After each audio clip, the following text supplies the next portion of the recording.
Though it was an innocuous-looking wooden frame, the torture rack might have been the medieval era's most brutal device, and it was used well into the 17th century. Originally believed to have been used in antiquity, rack torture is most often associated with the medieval times, at a time when executioners meted out creative, albeit cruel, forms of punishment. This particular device stood in a class all its own, consisting of a wooden frame on which a victim was laid with their arms and legs bound to a roller. On either end, the device was used to stretch out victims until their muscles popped or were rendered useless. But contrary to popular belief, rack torture wasn't left behind in the 1400s. Indeed, various forms of it popped up in different countries across the world, and were reportedly used in Britain well into the 17th century.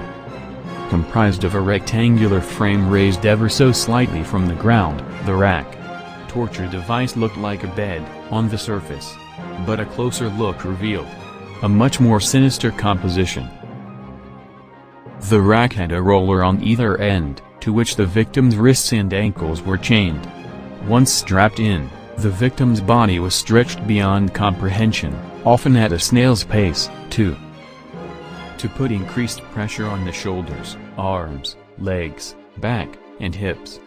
Ultimately, the executioner could choose to stretch the limbs until the joints began to pop, and eventually permanently dislocated.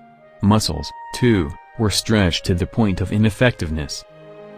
The device also served as a restraint so that victims could be subjected to a variety of other pains as well, from getting their nails pulled out to getting burned with hot candles,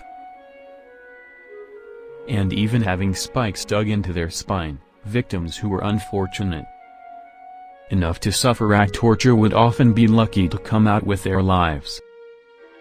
Historians also noted that ancient Greeks likely used the rack to torture people.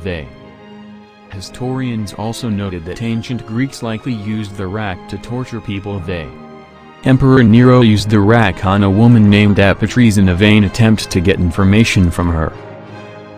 Nero's attempts were unsuccessful, however, as Apatres preferred to strangle herself. The arrival of the rack torture device, as modern historians know it, was introduced by John Holland, the second Duke of Exeter, in 1420. The Duke, who was the Constable of the Tower of London, famously used it to torture women, thus earning the device the nickname, the Duke of Exeter's daughter. The Duke infamously used the device on the Protestant Saint Anne Askew and the Catholic martyr Nicholas Owen. Askew was reportedly so stretched out that she had to be carried to her execution. But among the most famous alleged victims of this device was William Wallace, the Scottish rebel who inspired Mel Gibson's Braveheart. Indeed, Wallace met a particularly gruesome end. He was publicly emasculated, his genitals burned in front of him, and disemboweled before a crowd. The rack was most notoriously used by the Spanish Inquisition, a Catholic organization that forced everyone in Europe and its territories to convert to Catholicism, oftentimes by extreme force. Indeed, Torquemada, the infamous torturer of the Spanish Inquisition, whether or not the device got its day in the 17th century remains in contention. Though it's said that in 1697 Britain, a silversmith was threatened with rack torture after he was accused of murder.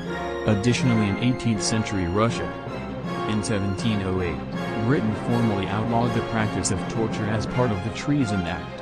What is, perhaps, surprising is that the punishment itself wasn't officially outlawed on a worldwide scale until the United Nations held a convention against torture and other cruel, inhuman or degrading treatment or punishment back in 1984.